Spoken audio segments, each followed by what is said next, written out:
E o tema é este mesmo. Quero conhecer Jesus na intimidade.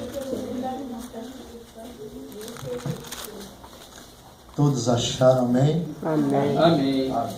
Que diz bem assim: e chamou Jacó o nome daquele lugar Peniel, porque dizia: tenho visto a Deus face a face, e a minha alma foi salva. Amém? Amém. Amados, a palavra de Deus, ela declara que a humanidade anseia e deseja ter comunhão com Deus.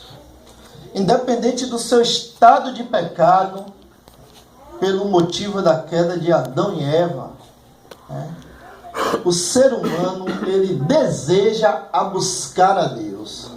E a história mostra que a humanidade, durante toda essa trajetória, tem tentado buscar a Deus de maneiras erradas.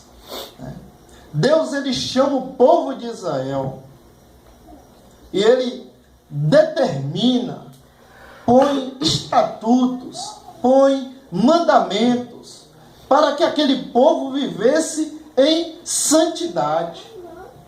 Mas ao longo da história, o povo de Israel caiu por várias vezes. E em Jeremias, capítulo de número 30, do 31 em diante, a palavra de Deus nos diz que Deus, ele renova, ele promete fazer uma aliança eterna, onde não precisaria mais estar renovando quando o povo caísse. E essa aliança é o Senhor Jesus. Amém. Por isso que em João, no 3º capítulo, no versículo 16 diz: porque Deus amou o mundo de tal maneira que deu seu Filho unigênito para todo aquele que nele crê, não pereça, mas tenha vida eterna. Amém. O contexto que foi escolhido é bastante interessante, porque demonstra que aqui Jacó, ele tem um conhecimento mais profundo de Deus.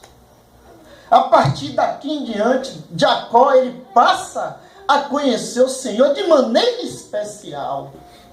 É tanto que ele batiza o nome daquele lugar, que traz o significado de que tenho visto Deus face a face. Declara que ele tinha um desejo de ter uma intimidade com Deus.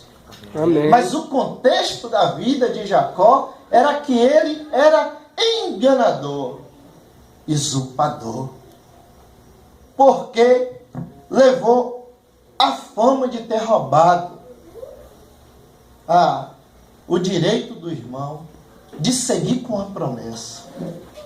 Mas eu tenho visto ao longo da minha história de cristão muitos pregadores fazer algumas afirmações equivocadas nesse texto.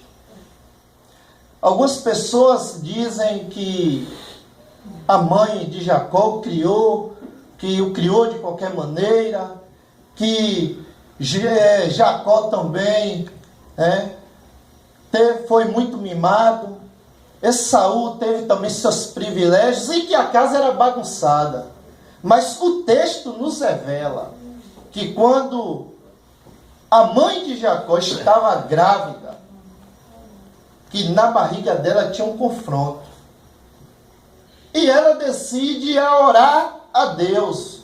E pergunta a Deus por que havia sempre aquele confronto na barriga dela. E Deus ali, ele declara que o maior serviria ao menor. Deus declara que a promessa estava com Jacó e não de maneira nenhuma com seu irmão mais velho. Então todo o contexto que aconteceu era necessário para se cumprir a palavra do Senhor, quando se diz que todos pecaram e destituídos estão da glória de Deus. Se o contexto não fosse um contexto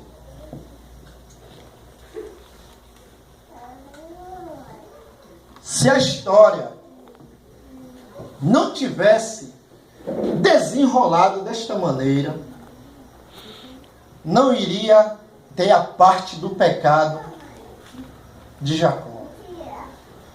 Pelo fato de ele ter roubado o direito da herança, que sempre ficava com o mais velho, com o primeiro, com o primogênito. Primogênito, né?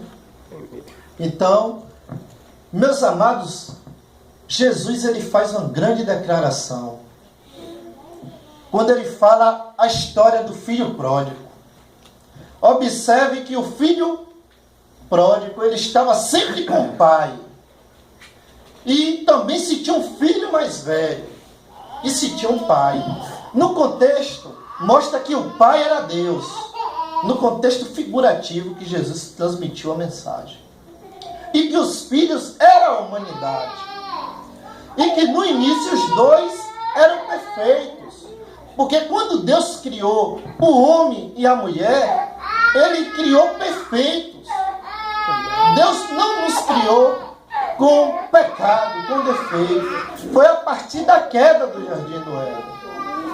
Então, o filho mais novo chega para o pai e fala: pai, dá-me parte da fazenda que me pertence. E o pai permitiu. Aquele texto nos leva também a pensar o Jardim do Éden. Porque Deus ele coloca a árvore do conhecimento do bem e do mal. E ele determina que Adão e Eva comessem de qualquer fruto do jardim, menos daquela árvore. Porque no dia que eles pegassem e comessem, iria pecar, iriam morrer espiritualmente. E o pai permitiu que o filho fosse, né? Deu a parte que o pertencia, o filho foi para uma terra longínqua, aonde ali desperdiçou todos os seus bens, com prostituição, diz a palavra de Deus, dissolutamente, prostituição, todos os tipos de desejo da carne, sexo, bebida, todos esses pecados que se cometem hoje. Mas a palavra de Deus, né, ela nos mostra que aquele filho pródigo caiu em si. Ele reconheceu seu estado de pecado para com o pai. E quando o ser humano, quando o homem, ele reconhece o seu estado de pecado e se volta para Deus, Deus, ele perdoa. Amém. Glória a Deus. Observe Glória a que Deus. Jacó, ele lutou com Deus. Ele não desistiu da sua bênção. Ele buscou intimidade com o Senhor. E a palavra de Deus, ela nos revela em João 8:51, que em verdade vos digo, que aquele que guardar a minha palavra nunca morrerá. Amém. Amém. Glória a Deus. E Jacó, ele perseverou e declarou que a alma dele foi salva porque ele guardou. Ele guardou aquela promessa da bênção que o pai deu. Apesar de todo o contexto de sentimento de ter errado, Deus mudou o nome dele para Israel. Amém. O passado foi esquecido. Dali em diante se transformou em uma nova pessoa. E a palavra de Deus, ela nos orienta. João Batista começa a pregar sobre arrependimento. O Senhor Jesus, ele começa a pregar sobre arrependimento.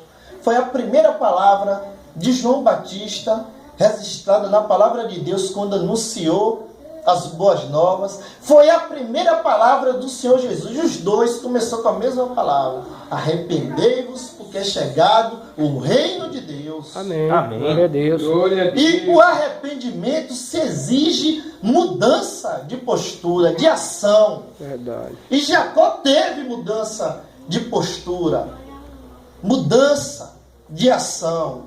Ele mudou por completamente. A partir dessa passagem em diante, ele é um novo homem. Amém. Ele se Amém. reconcilia com a sua família. Ele se transforma em um homem regenerado.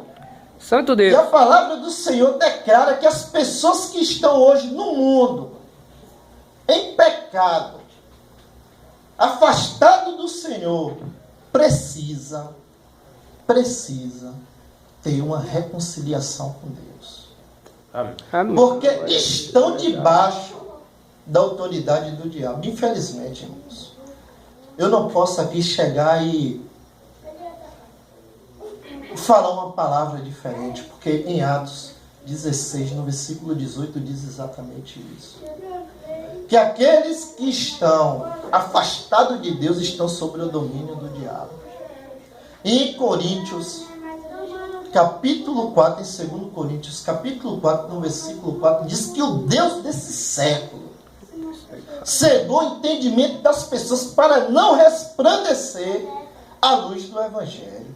Misericórdia. Então as pessoas que estão afastadas de Deus, elas estão sob influência do maligno, e é dever da igreja anunciar o Evangelho. Anunciar as boas novas, que essa é a vontade de Deus. Em meio às dificuldades, em meio às lutas.